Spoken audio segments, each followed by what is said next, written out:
नमस्कार दोस्तों, क्या आप गेस कर सकते हो कौन से देश में औरतों की पॉलिटिकल रिप्रेजेंटेशन सबसे ज्यादा है? यानी कौन से देश के पार्लियामेंट में आपको सबसे ज्यादा महिलाएं देखने को मिलेंगी? शायद आपके दिमाग में कुछ नाम आ रहे होंगे, स्वीडन, नॉर्वे, फिनलैंड जैसी कंट्रीज के। लेकिन आप हैरान हो जाओगे जानकर जब मैं आपको कहूंगा कि इस सवाल का जवाब है एक अफ्रीकन कंट्री। सही सुना आपने, रवांडा। रवांडा एक ऐसा देश है जिसके पार्लियामेंट में सबसे ज्यादा महिलाएं देखने को मिलेंगी।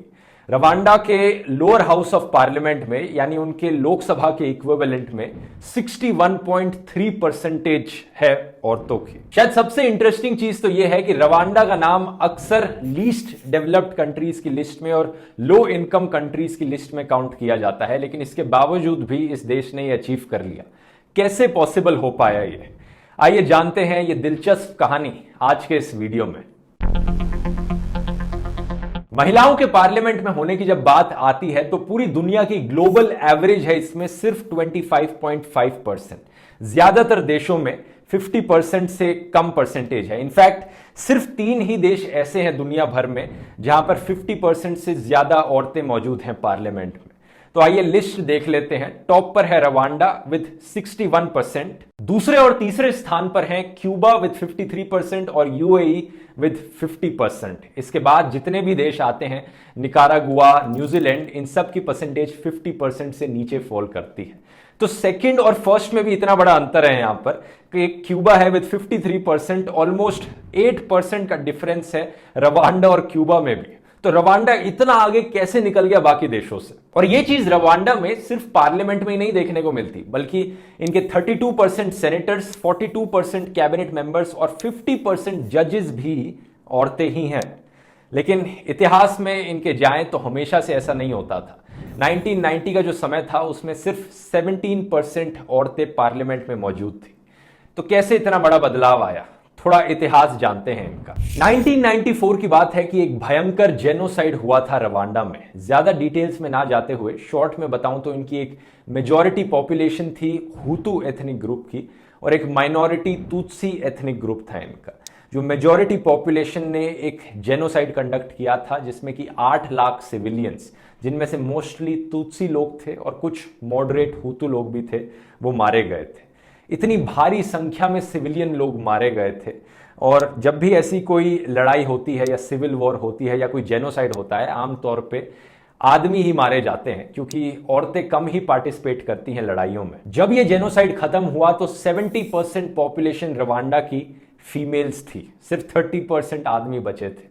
और ज्यादातर फीमेल्स, इनमें से औरतें एजुकेटेड नहीं थी, वो कभी घर से बाहर नहीं निकली थी, उनका करियर नहीं था और देश में बहुत बदलाव की जरूरत थी। रवांडा के नए प्रेसिडेंट ने डिसाइड किया अगर हमें देश को रीडेवलप करना है, वापस से देश को विकास की राह पर लाना है, तो वहां पर औरतों को एक बड़ा रोल निभाना पड़ेगा। और औरतों को पार्टिसिपेट करवाने के लिए उन्हें काफी सारे रिफॉर्म्स करने पड़ेंगे, इनिशिएटिव्स लेने पड़ेंगे इक्वालिटी को प्रमोट करने के लिए। इसीलिए 2003 में इन्होंने एक नया कॉन्स्टिट्यूशन अडॉप्ट किया और एक मेजर चेंज जो इस कॉन्स्टिट्यूशन में लाया इन्होंने, वो था जेंडर कोटा का। तो क्या है ये जेंडर कोटा? नाम से ही समझना काफी आसान है। जैसे हमारे देश में कास्ट बेस्ड रिजर्वेशन होती है और उससे रिलेटेड कोटा होता है सरकारी नौकरियों में और कॉलेजेस की सीट्स में, ऐसे ही इनके देश में जेंडर बेस्ड कोटा होता है for fair and equal representation of women. इनके 2003 के कॉन्स्टिट्यूशन का आर्टिकल 9 क्लियरली कहता है, the state of Rwanda commits itself that women are granted at least 30% of posts in decision making organs, यानी 30% सीट्स रिजर्व्ड हैं legislatures और पार्लियामेंट में औरतों के लिए। तो जब इनकी कंट्री की सितंबर 2003 की जनरल इलेक्शंस हुई तो ना सिर्फ 30% सीटों पे औरतों को इलेक्ट किया गया, बल्कि कुछ नॉन रिजर्व्ड सीटों पर भी औरतों को इलेक्ट किया गया। और उसके बाद जितनी भी इनकी पार्लियामेंट्री इलेक्शंस हुई वहां पर कहीं पर 56% औरतों को इलेक्ट किया गया, तो कहीं पर 63% तक भी ये नंबर पहुंच गया था। आज के दिन ये नंबर 61% पर है।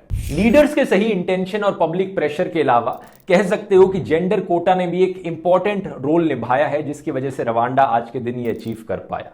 बाकी कई देश भी सिमिलर स्ट्रैटेजी अपना रहे हैं, जैसे कि चाइना, पाकिस्तान और कई अरब देशों में औरतों के लिए सीट्स रिजर्व करी गई हैं पार्लियामेंट में। ज्यादातर यूरोपियन कंट्रीज ने, पॉलिटिकल पार्टीज ने खुद ही अडॉप्ट किया है कि वो एक कोटा अपनाएंगे अपनी पॉलिटिकल पार्टी के अंदर। तो वहां पर हालांकि पार्लियामेंट के लेवल पर ऐसा कोई कोटा नहीं लगाया गया है जेंडर के बेसिस पर, लेकिन पॉलिटिकल पार्टीज वॉलंटरली खुद से करना चाह रही हैं।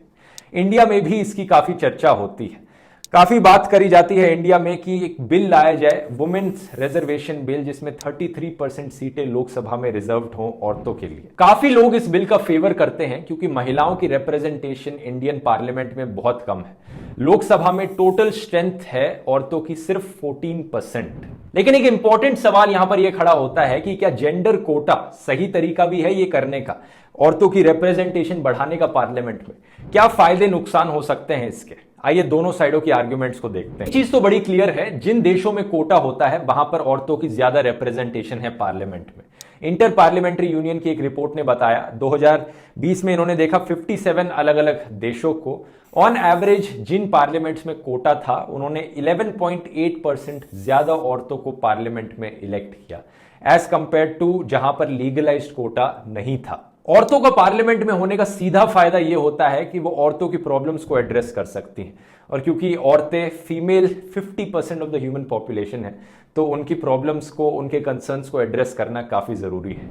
इसका एक बड़ा अच्छा एग्जाम्पल है कीनिया में, जहां पर औरतें जब पार्लियामेंट में आई तो उन्हीं की मदद से एक बिल पास हो पाया जो फीमेल जेनिटल म्यूटिलेशन के अगेंस्ट था। तो ये एक ऐसी प्रॉब्लम है जो औरतें ज्यादा अच्छे से समझती हैं क्योंकि वो इसे खुद एक्सपीरियंस करती हैं, तो वो ज्यादा अच्छी होंगी इनके सॉल्यूशंस निकालने में। और यही चीज रवांडा में भी देखने को मिली, जहां पर महिलाओं की मदद से ऐसे बिल्स पास किए गए जो महिलाओं को इक्वल राइट्स देते हैं इनहेरिटेंस में और सक्सेशन में। 2008 का anti gender based violence law भी इसका बड़ा अच्छा एग्जाम्पल है, जिसकी मदद से Rwanda one of the few countries बन गया दुनिया में उस वक्त जिसने मैरिटल रेप को भी एक क्राइम बताया।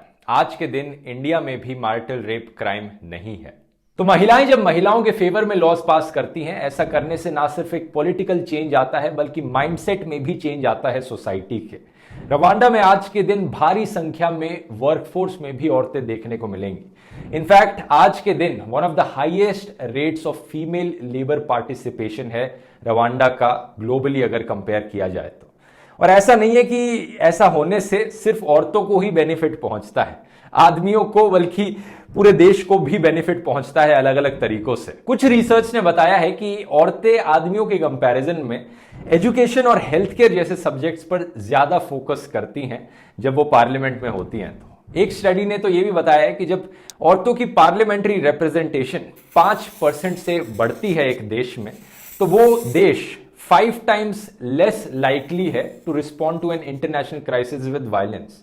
मतलब किसी भी वायलेंस से रिस्पॉन्स देना 5 गुना कम हो जाता है। तो फायदे बहुत से गिना दिए मैंने। अब इस आर्ग्यूमेंट की दूसरी साइड भी मैं आपको बताना चाहूंगा, जेंडर कोटास कब इफेक्टिव नहीं होते या फिर क्या डिसएडवांटेजेस बताए जाते हैं जेंडर कोटास की।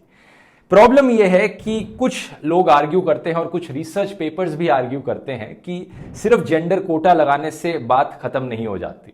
एक रिसर्च पेपर ने बताया था कि ब्राजील का एग्जाम्पल इसमें काफी इंपॉर्टेंट है।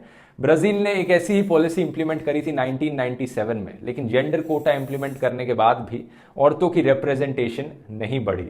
2005 के एक रिसर्च पेपर ने आर्ग्यू किया था कि कुछ देशों में क्या होता है, जेंडर कोटा की वजह से इलिटरेट औरतें कई बार ऊपर की पोजीशन पर बैठ जाती हैं, लेकिन उनके पास एक्चुअली में ज्यादा पावर होती नहीं है, और जो एक्चुअली में पावरफुल लोग होते हैं वो उन्हें टोकन्स की तरह इस्तेमाल करते हैं, औरतों को इन्फ्लुएंस करते हैं और उन्हीं के जरिए अपनी पॉलिटिक्स खेलते हैं। एक एग्जाम्पल इसने इसका दिया था कि 33% फीमेल कोटा जब लोकल काउंसिल्स में लगाया गया बांग्लादेश और पाकिस्तान में, इसकी वजह से हजारों नॉन एजुकेटेड औरतें टोकन बन के रह गई। यानी हो सकता है कि वो औरतें शायद पपेट बनकर रह गई कुछ आदमियों के हाथों में जो पीछे से उन्हें इन्फ्लुएंस कर रहे थे। एक तो बात यह भी है कि हम हमेशा ये नहीं कह सकते कि औरतें हमेशा ही अच्छी लीडर्स बनेंगी। इंडिया का ही एग्जाम्पल लेकर देख लीजिए, हमारे देश में सिर्फ एक बारी हमने किसी औरत को प्रधानमंत्री बनते देखा और उसी एक बारी में इमरजेंसी डिक्लेयर कर ली गई। हालांकि ये एक बहुत ही रेयर और एक्सेप्शनल एग्जाम्पल है, लेकिन ये एक एग्जाम्पल ये दर्शाता है कि हम फॉर ग्रांटेड नहीं ले सकते कि औरतें आएंगी पॉलिटिकल लीडर्स बनेंगी तो वो हमेशा अच्छी ही पॉलिटिकल लीडर्स बनेंगी, डेमोक्रेटिक बनेंगी और अच्छा काम करेंगी। एक और बड़ी प्रॉब्लम यह है कि जेंडर कोटास से पॉलिटिकल रिप्रेजेंटेशन जरूर बढ़ जाएगी औरतों की, लेकिन हमेशा इसका मतलब यह नहीं होता कि जेंडर इक्वालिटी भी आएगी सोसाइटी में। रवांडा का ही एग्जाम्पल ले लेते हैं। रवांडा में वुमेन पॉलिटिकल लीडर्स आज के दिन भी कहती हैं कि उनकी कैपेबिलिटीज पर अक्सर सवाल उठाए जाते हैं। रवांडा की जो पार्लियामेंट्री स्पीकर है उनका कहना है कि सही मायने में इक्वालिटी अभी भी बहुत दूर है और आज के दिन भी सिचुएशन काफी मुश्किल है। हमें भूलना नहीं चाहिए कि हम अभी भी एक पेट्रियार्कल सिस्टम में रहते हैं। कई लोग हैं जो जेंडर इश्यूज को सही से समझते नहीं है, जिसकी वजह से सही मायनों में जेंडर इक्वालिटी अभी भी हमारे देश में एग्जिस्ट नहीं करती है। एक सर्वे ने बताया था कि हालांकि रवांडा में पॉलिटिकल रिप्रेजेंटेशन बहुत अच्छी है औरतों की, लेकिन घर के अंदर अभी भी उनसे एक्सपेक्ट किया जाता है कि वो अपने घर का काम करेंगी, हाउस होल्ड एक्टिविटीज करेंगी घर में। हस्बैंड्स हमेशा उनसे एक्सपेक्ट करते हैं। इसके अलावा डोमेस्टिक वायलेंस का लेवल भी काफी हाई है रवांडा में। इससे हमें सीख ये मिलती है दोस्तों कि पॉलिटिकल रिप्रेजेंटेशन इकलौता क्राइटेरिया नहीं है जिसके बेस पर हम जज कर सकते हैं कि एक देश औरतों के लिए कितना अच्छा देश है, कितना फेमिनिस्ट देश है। इसके लिए और भी इंडिकेटर्स होते हैं और काफी इंडिकेटर्स को मिलाकर एक रैंकिंग बनाई जाती है वर्ल्ड इकोनॉमिक फोरम के द्वारा, जिसे नाम दिया जाता है ग्लोबल जेंडर गैप इंडेक्स, कि दोनों जेंडर्स के बीच में अलग अलग देशों में कितना ज्यादा गैप है अलग अलग एस्पेक्ट्स में, हेल्थ में, एजुकेशन में, वर्क में, पॉलिटिकल फील्ड में। तो इस इंडेक्स के अनुसार एक्चुअली में आइसलैंड है दुनिया की most gender equal country, despite the fact कि आइसलैंड की रैंक एक्चुअली 25th आती है अगर हम सिर्फ औरतों की पॉलिटिकल रिप्रेजेंटेशन की बात करें तो। इस वीडियो से लेसन हमें यह भी मिलता है कि औरतों की पार्टिसिपेशन हर फील्ड में हमें बढ़ाने की कोशिश करनी चाहिए, क्योंकि इससे पूरे देश की सही मायनों में डेवलपमेंट होगी। एक फन फैक्ट आपको बताऊं, आईएमएफ ने एस्टिमेट किया था अगर इंडिया में वर्क फोर्स में औरतों की पार्टिसिपेशन इक्वल होगी आदमियों के बराबर, अगर ऐसा हो गया तो इंडिया का जीडीपी 27% से बढ़ सकता है, इस लेवल तक बढ़ सकता है। उम्मीद करता हूं वीडियो आपको इन्फॉर्मेटिव लगा होगा। हमेशा की तरह मिलते हैं फिर अगले वीडियो में। बहुत बहुत धन्यवाद।